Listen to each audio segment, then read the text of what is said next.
Semua jemaat Tuhan, selamat malam. Mari kita mulakan kebaktian kita pada malam hari ini. Haleluya, haleluya, haleluya, haleluya, haleluya.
sebab namamu besar, namamu besar, dan layak dipuji ya Tuhan, layak dipuji, layak dipuji, layak disembah, disembah. Kami muliakan, kami agungkan, kami muliakan, kami agungkan ya Tuhan, sebab namamu besar, namamu besar, ya Tuhan, ya Tuhan, oh ya Tuhan, ya Tuhan, sebab namamu besar, Tuhan. Kami muliakan namamu Tuhan, kami muliakan Tuhan, sebab namamu besar Tuhan. Engkau layak, Engkau layak, Engkau layak Tuhan. Ini kami Tuhan. Haleluya, haleluya, haleluya. Terima kasih. Haleluya. Kuasa dan tempat ini sesuai dengan firman Tuhan. Terima kasih Bapa di surga, kami mau mendengar firman-Mu. Urapi pendengaran kami semua. Beri kami telinga rohani untuk mendengar, mata hati rohani untuk mengerti. Fokuskan pikiran kami, hati kami, mata kami hanya untuk mendengar kebenaran dan memperhati akan firman Tuhan yang diutarakan oleh Roh Allah sendiri melalui hamba-Mu ini Tuhan. Beri Roh Kudus berbicara, ambil alih pelayanan ini biar seluruh yang terlibat mengambil bagian dalam ibadah Zoom malam ini diberkati dalam nama Tuhan Yesus Kristus. Dalam nama Yesus kami berdoa. Amin. Shalom semua. Silakan duduk. Ini ada yang nama tapi tidak buka kamera. Mesti buka itu. Ya. Seleksi tadi buka, hilang sudah. Hilang pandangan sudah.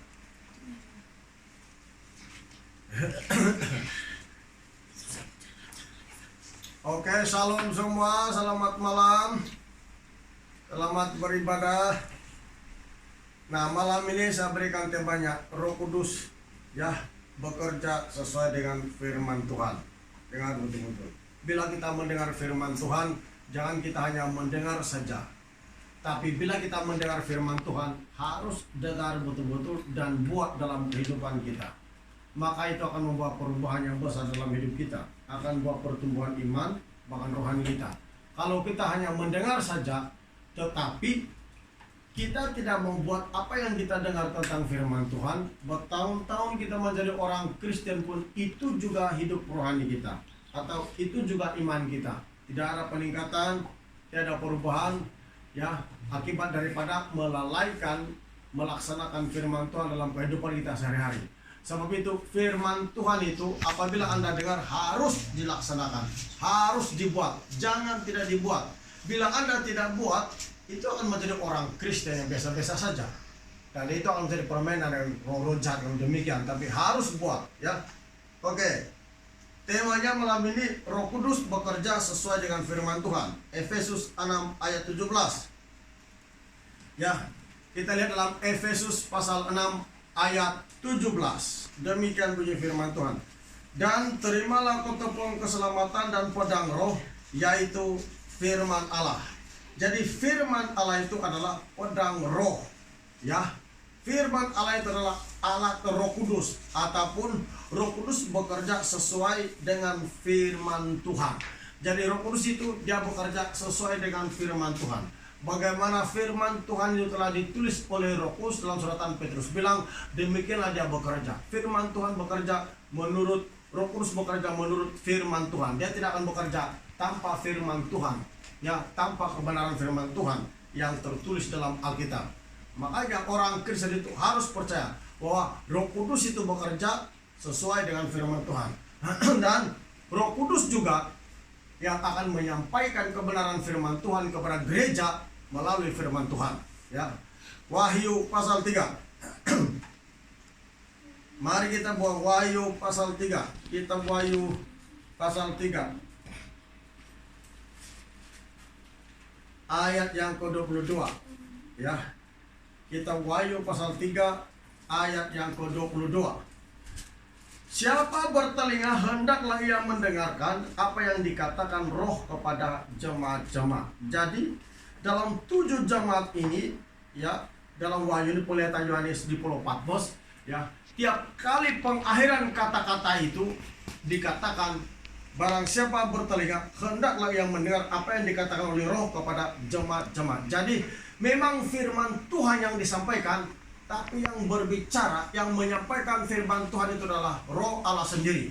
Sebab itulah firman Tuhan ini adalah suara Roh Kudus kepada gereja, dan juga suara Tuhan kepada gereja, dan juga hati Tuhan kepada gereja.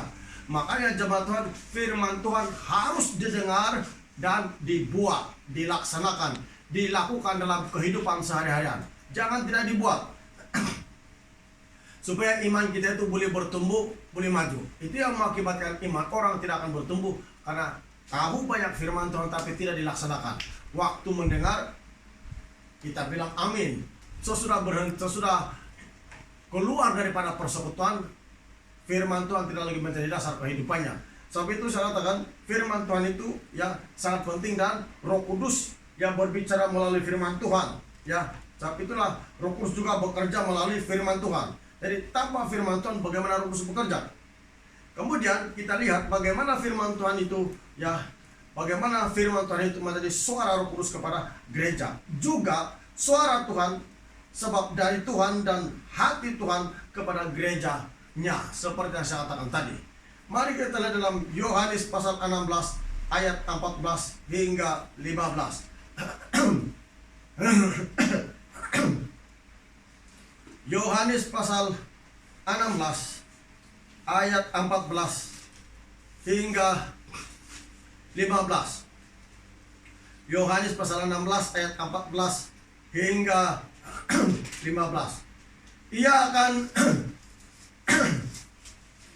akan memuliakan aku, sebab ia akan memberitakan kepadamu apa yang diterimanya daripadaku.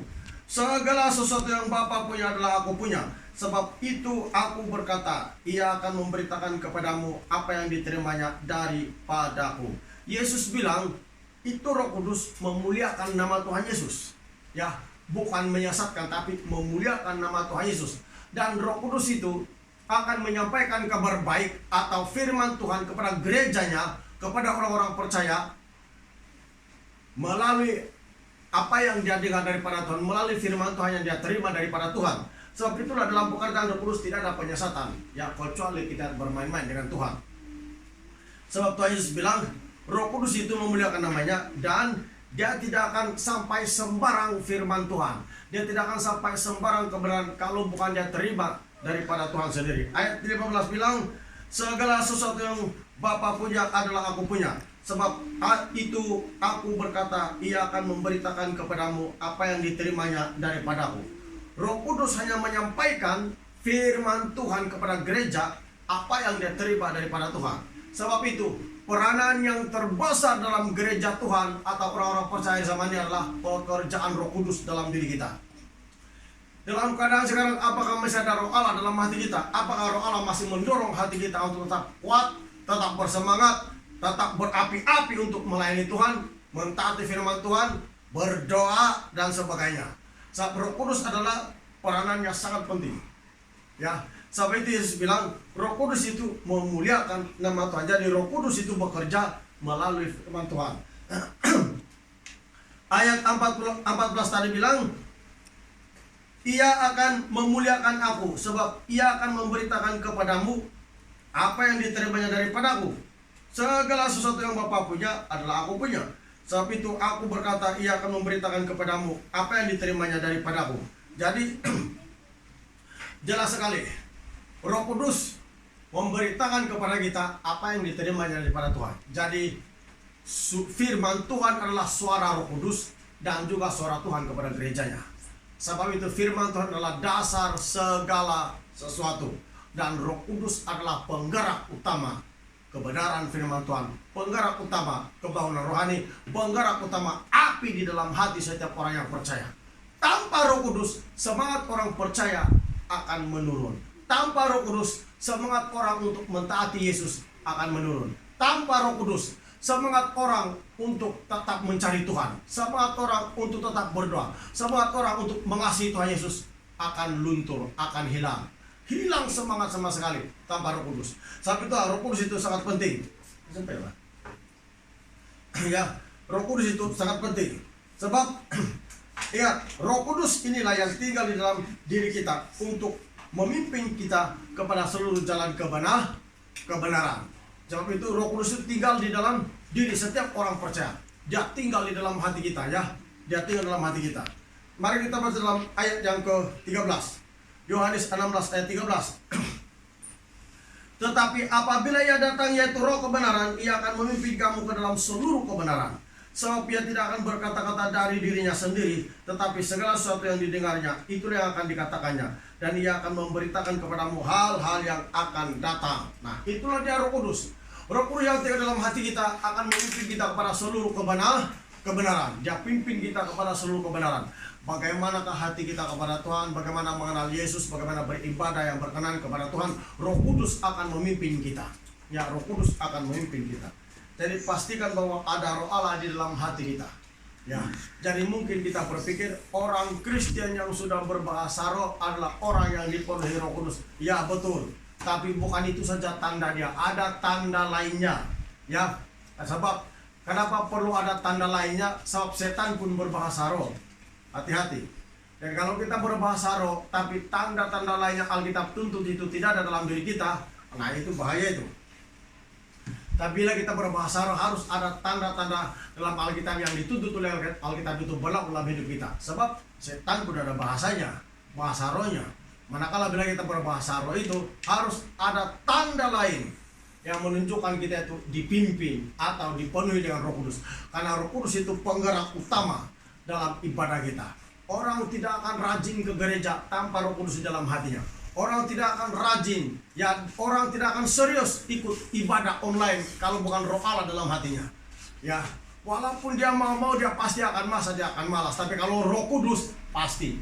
Makanya perhatikan betul-betul seluruh sidang jemaat Tuhan yang mungkin sudah anggap dipenuhi Roh Kudus, tapi tidak ada tanda lain yang menunjukkan ciri-ciri bahwa itu dari Tuhan, itu bahaya.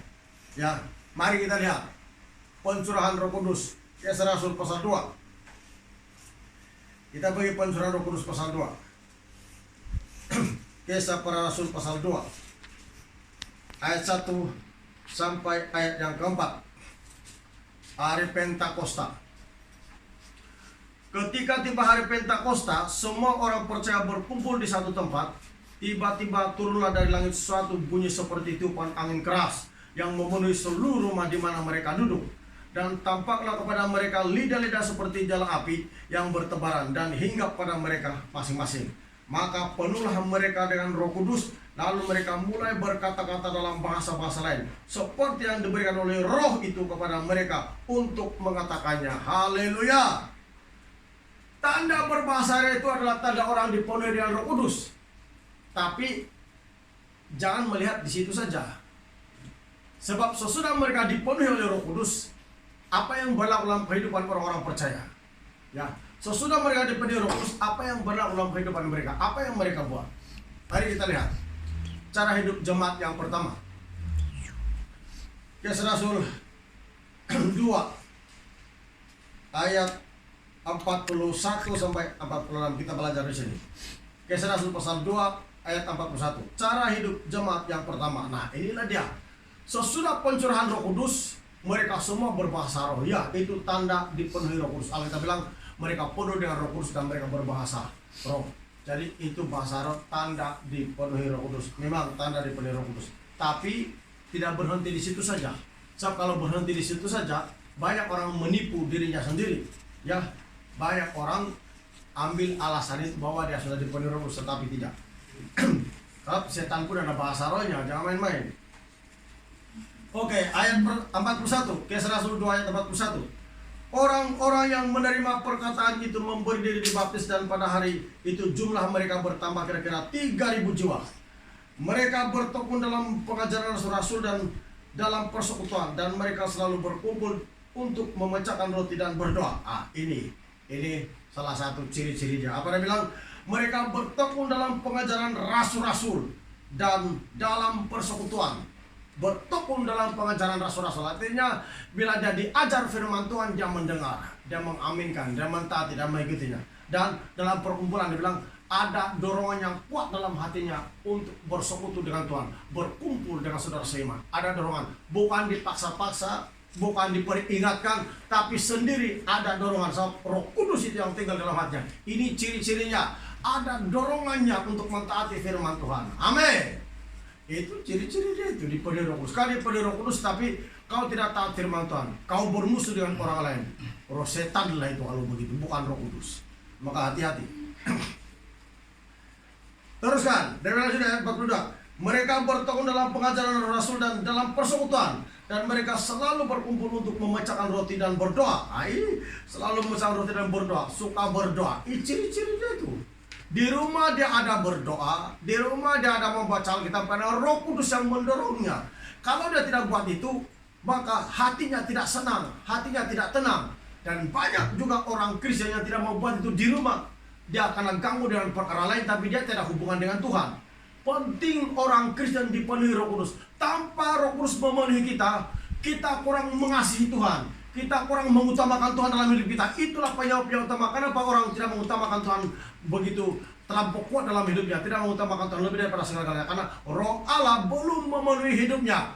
Api Tuhan akan membuatkan orang itu tetap bersama, hatinya tetap dibakar apabila api Tuhan sudah ada dalam hatinya, yaitu Roh Kudus.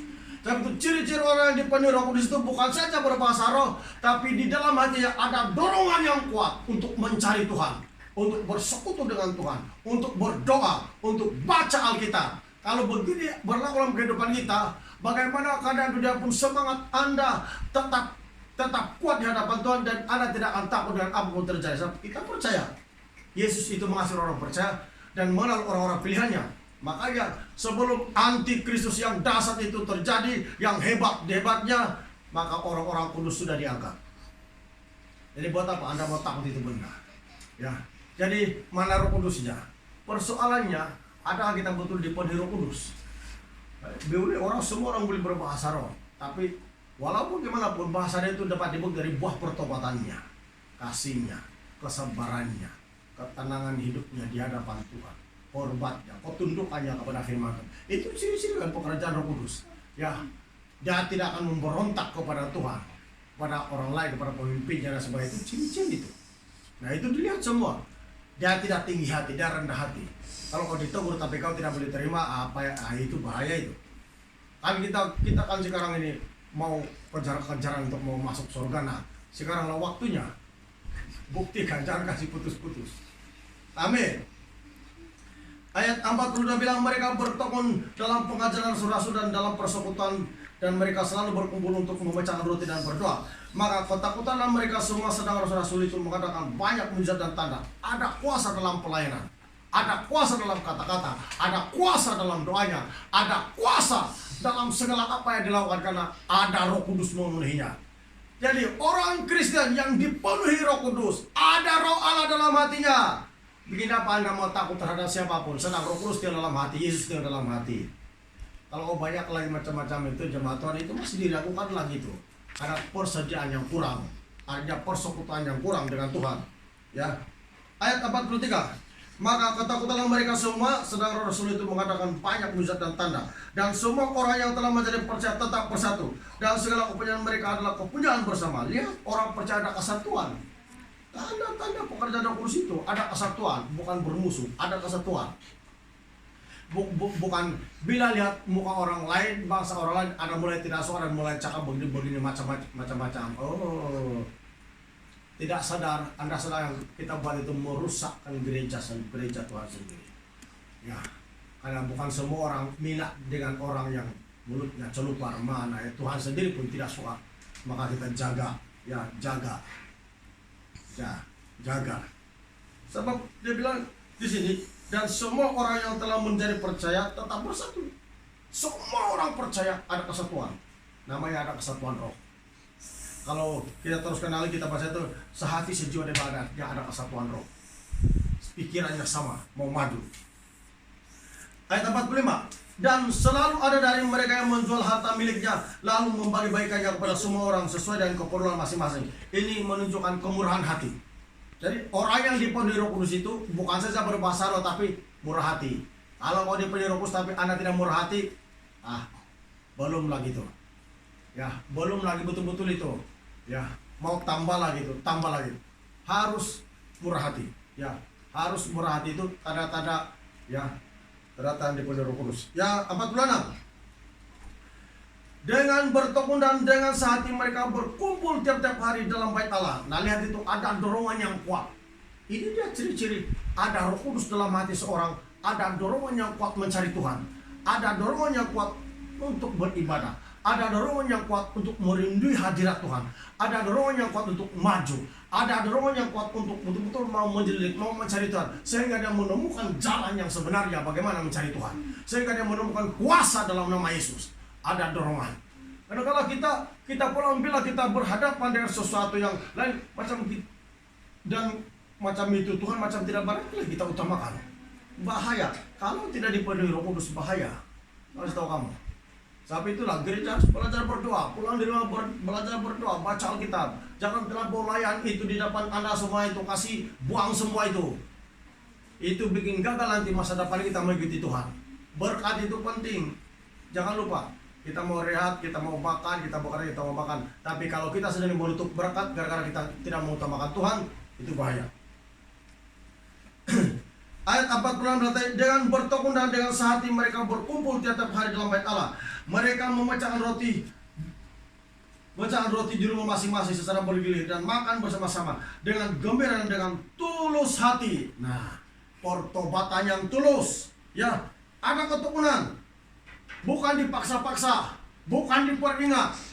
Ya, banyak orang Kristen mau diperingat baru dia ingat. Kalau dia tidak ingat, mana Roh Kudus? Padahal Roh Kudus itu dalam memperingat orang-orang Kristen tentang tanggung jawabnya di hadapan Tuhan. Jadi Roh Kudus itu sangat penting ada dalam setiap hati orang percaya. Tanpa Roh Kudus, kita akan menjadi melarat. Iman kita akan menurun. Hilang semangat kita mencari Tuhan. Hilang semangat kita berdoa. Hilang semangat kita mencintai Tuhan. Hilang semangat kita mengasihi orang lain. Ya, yang kita tahu yang penting kita hidup suka-suka, tapi Tuhan sudah akan memberikan kepada kita tanggung jawab untuk melaksanakan kebenaran firman Tuhan. Sebab itu gereja harus hidup sesuai dengan firman Tuhan dan biarkan Roh Kudus mengerjakan yang benar dalam hidup kita. Sekali lagi jemaat ingat, tanpa Roh Kudus kita akan kehilangan semangat untuk melayani Tuhan, kehilangan semangat untuk berdoa, kehilangan semangat untuk mengutamakan Tuhan. Kita lebih utamakan perkara-perkara duniawi yang kita pikir yang kita pikir bagus, tapi itu sedang menutup berkat bagi kita. Apa bilang Roma 8 itu? Kalau kita punya kemauan sendiri, maka itu akan membinasakan diri kita sendiri, membinasakan rohani kita. Sebab itulah harus, itu dia cara ciri-ciri orang yang dipenuhi Roh Kudus. Bukan saja dia berbahasa roh, tapi dia ada kemauan untuk mencari Tuhan. Banyak orang kan malas-balasan, banyak orang kan musim pandemik baru dia mencari Tuhan begitu. Tapi selama tidak pandemik tidak ada apa-apa. Nah, mana Roh Kudus? Roh Kudus itu ya dia bekerja dalam hati orang yang betul-betul mau mencari Tuhan. Dia bekerja menurut firman Tuhan. Ya, coba kita lihat. Kalau Roh Kudus betul-betul dalam hati kita tidak boleh menahan kebenaran firman Tuhan yang ada di dalam hati kita. Kalau betul-betul ada kebenaran firman Tuhan yang sudah simpan. Tapi kalau tidak ada, kadang-kala kita menjadi bosan, menjadi malas, melayani pun menjadi malas, ada alasan dan semacamnya. Ya, mana Roh Kudusnya? Roh Kudus tidak akan bekerja demikian. Tapi Roh Kudus akan mengerjakan hati orang supaya senantiasa melaksanakan kehendak Tuhan. Mari kita lihat dalam Yeremia pasal yang ke-20. Kitab Yeremia pasal yang ke-20.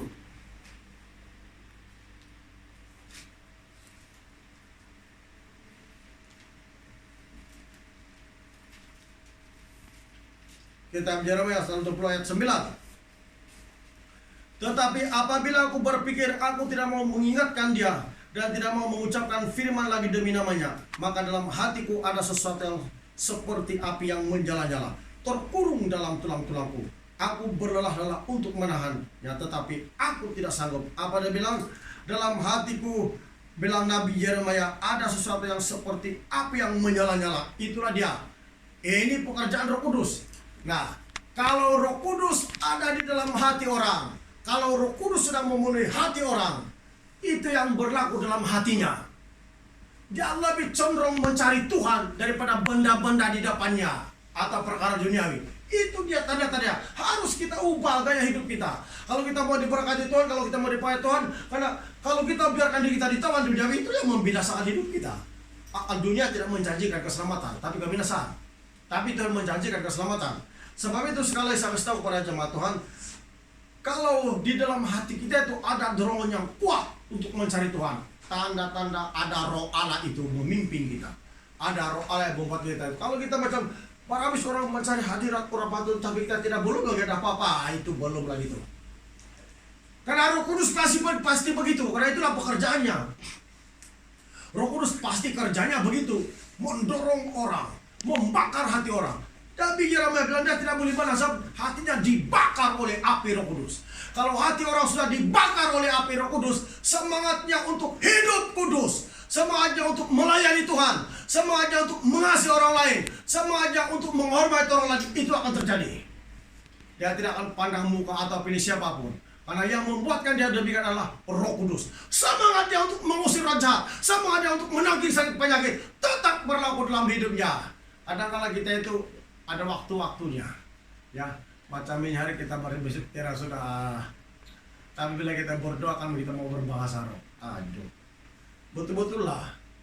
Kalau betul-betul mencari Tuhan, betul-betul lah, ya. Jangan ikut macam Tuhan itu tidak bermusim. Tuhan itu tidak bermusim. Kan semua hari-harinya Tuhan. Hari Senin, hari Selasa, hari Rabu harinya Tuhan, hari Kamis, hari Jumat, hari 6, hari Minggu harinya Tuhan. Semua hari-harinya Tuhan. Artinya Tuhan itu tidak bermusim. Semua harinya Tuhan. Apa yang kita perbuat harinya Tuhan. Kita pulang dari kerja, belajarlah cari Tuhan. Apalagi laptop sekarang canggih-canggih, senang saya Anda cari kalau betul mau mencari Tuhan, senang saya type mana keluar hamba-hamba yang luar biasa, semua dirapi, senang saja. Ya, tapi ingat, itu berlaku apabila sudah ada api di dalam hati kita. Bila belum ada api yang menyala betul-betul itu jemaat Tuhan, habis kita dengan berita begini orang kita macam relax saja, lebih utama lagi perkara duniawi. Kamu tahu Pak, ini perkara kalau kita cakap dengan perkataan lain kita sudah jauh ketinggalan sebenarnya. Itu ada anak kasih karunia Tuhan lagi. Mungkin juga ada orang yang mendoakan Anda. Kalau tidak sudah mendoa, apa kehidupan jadi kita? Orang pandang kita begini, oh malu kita semua. Makanya api itu harus menyala-nyala. Tapi Yeremia bilang dia tidak boleh tahan. Sebab ada api di dalam hatinya menyala-nyala. Itu pekerjaan Roh Kudus. Nah, musim sekarang, kalau banyak orang Kristen yang ikut Zoom ibadah, hatinya tetap bersemangat mencari Tuhan, itu tanda-tanda ada api di dalam hatinya. Tapi kalau macam mau padam sudah, mau mulai kalau tidak ibadah, mau mulai kalau tidak Zoom begini, itu bukan api itu. Ya, ibadah mau balas-balasan lagi, karena perkara lain dia layan, bukan Tuhan dia layan. Sudah masa sekarang jemaat Tuhan, mana itu api? Masih ada api dalam hati kita, mencari Tuhan, mentaati firman Tuhan, menghormati Tuhan, melaksanakan firman Tuhan, mentaati firman Tuhan, masih ada api. Kalau masih ada api itu tetap menyala-nyala dalam hati kita dan kita laksanakan. Kalau tidak, seolah-olah kita merasa ada tuntutan dalam kehidupan kita. Sebab itulah jemaat Tuhan, firman Tuhan itu harus didengar dan diterima dan dilakukan. Sebab firman Tuhan adalah pedang roh, alat Roh Kudus untuk menegur kita, untuk berbicara kepada kita, untuk mengubah hidup kita. Dan kalau kita tidak mau dirubah oleh Tuhan, macam mana kehidupan kita di kemudian hari nanti? Sebab itulah Yeremia bilang di dalam dadanya dia tidak mau memberitakan lagi firman Tuhan. Dia berpikir tidak mau lagi memberitakan firman Tuhan. Tapi di dalam dadanya, di dalam hati ada sesuatu yang terkurung, ya, menyala-nyala seperti api. Itu dia Nabi Yeremia. Nah itu kan pekerjaan Roh Kudus. Jadi kita boleh tahu kalau Roh Kudus itu ada dalam hati kita, macam begitu kerinduan kita mencari Tuhan. Ya, macam begitulah. Kita tidak akan berhenti mencari Tuhan. Selagi bernafas, selagi hidup, kita tidak akan mencari Tuhan. Itulah tiba Saudara bilang, untuk dilahirkan untuk beritakan Injil dan mati untuk beritakan Injil. Kenapa dia bercakap begitu? Karena itulah hidupnya. Betul-betul ada roh Allah dalam hatinya. Kalau ada roh Allah dalam hati itu, kita tidak boleh sudah sembahyang selesai terus buat ada kebiasaan kita bersungguh-sungguh itu, tapi mencari Tuhan tidak sungguh-sungguh. Tidak. Karena kita dilahirkan di dunia ada tujuan Tuhan. Kita bukan dilahirkan sembarang, tapi ada tujuan Tuhan pada diri kita, yaitu untuk memberitakan Injil Tuhan, untuk menjadi berkat, untuk menjadi penginjil, pemberita, ataupun pelayan Tuhan yang diurapi dan dipakai oleh Tuhan. Sebab itu gereja jangan menjadi tawar hati, harus bersemangat. Amin. Harus bersemangat. Harus biar api itu menyala-nyala. Kalau api sudah tidak menyala-nyala, Anda akan menjadi takut. Sekarang pun banyak orang takut karena penyakit. Sekarang banyak orang takut karena masalah-masalah sekarang. Banyak orang takut. Itu kalau ada takut belum cukup persediaan itu namanya. Ya. Karena kurang persekutuan dengan Tuhan. Kurang persekutuan, banyak andaian begini-begini itu belum lagi tuh. Anda akan tahu kalau Anda sudah mencapai itu level rohani yang saya cakap itu, Anda akan tahu itu nanti. Ya, patutlah dia capai itu. Anda akan capai itu kalau betul-betul dalam mencari, pasti akan capai. Karena itulah kehidupan orang hamba Tuhan itu. Ya, makanya jemaat Tuhan harus roh Allah itu menyala-nyala dalam hati. Amin. Biar roh Allah menyala-nyala dalam hati. Amin. Roh Allah itu membawa kita untuk mengejar tahap kehidupan rohani yang lebih tinggi parasnya, levelnya. Roh Allah itu membawa kita ke tahap persekutuan dengan Tuhan yang lebih akrab, lebih dekat dengan Tuhan. Karena roh Allah itu menghendaki persekutuan selalu dengan Tuhan. Amin. Maka kalau kita ada persekutuan dengan Tuhan, pasti hidup kita, kelakuan kita, mulut kita, semuanya akan berubah. Karena itu hasil dari persekutuan dengan Tuhan. Bagaimana kau menyatakan persekutuan dengan Tuhan kalau hidup kita tidak berubah di hadapan Tuhan? Sebab itu jemaat Tuhan harus ada persekutuan dengan Tuhan. Biarkan roh itu menyala-nyala. Roh itu menyala-nyala, membakar hangus semua penyakit, semua pekerjaan roh jahat, hancur semua. Amin. Haleluya. Apabila roh Allah menyala-nyala dalam hati kita, di mana pun kita berada, demikianlah pekerjaan Roh Kudus dalam hidup kita. Haleluya. Amin. Haleluya. Boleh dengar semua? Boleh dengar semua? Boleh dengar semua? Coba kasih klik si Reksi. Iya, aku mau bercakap sama si Reksi nih. Apa kabar ini? Reksi, apa kabar? Kasih unmute ke yang bentuk. Bilang si. Kasih speaker. Apa kabar? Oke. Kau sehat juga kah? Kenapa usah turun saja? Wih, terus tidak bergerak sudah. Lain dia tuh. Terus suara boleh. Jadi bagaimana di sana? Di kampung? Oke juga. Selalu ikut Reksi selalu ikut di sini ya. Oke. Besok kau pergi sini sudah itu. Belum boleh kah besok? Waktu itu si Kerlius itu keberhabis kata si Kerlius. Dia rindu sudah itu. Jadi besok kau pergi sini sudah kah besok? Iya. Ya ada halangan. Coba angkat tangan Reksi, saya mau berdoa untuk kau. Angkat tangan, saya mau berdoa untuk kau. Bapa di surga, dalam nama Tuhan Yesus Kristus, saya berdoa buat Reksi walaupun dia ada di kampung Tuhan. Engkau jamah dia Tuhan. Kau lepaskan pengurapanmu kepadanya. Engkau kuatkan semangatnya untuk tetap percaya kepadamu Tuhan. Engkau pimpin dia biar apimu Tuhan tetap menyala-nyala dalam kehidupannya, di hatinya. Engkau pagari dia Tuhan dan kasih karuniamu. Jauhkan dari hal yang jahat. Jauh dari selesai penyakit. Pakai dia Tuhan. Dimanapun dia berada, engkau memakai dia Tuhan. Lawatanmu Tuhan ada dalam kehidupannya, dalam nama Yesus Kristus Maha Kuasa. Api Roh Kudus. Api.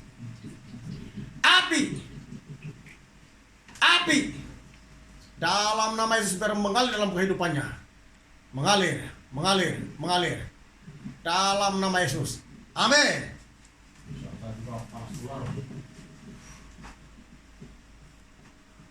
Oke, Reksi.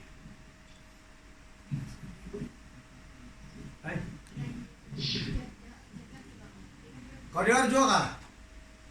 Saya berdoa tadi, dengar juga? Dengar. Oke. Oh, semua sudah betul kan?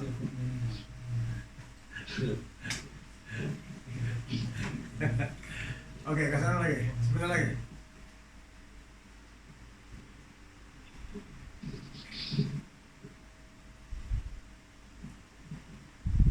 Oke, salam semua. Jangan lupa, hari 5 kita ada Zoom lagi hari 5. Hari 5, siapa yang ada sakit boleh ikut Zoom hari 5. Ya, siapa yang boleh ikut Zoom hari 5. Ada siapa lagi yang mau doakan? Kalau tidak, mari kita berdiri semua. Kita tutup kepada kita.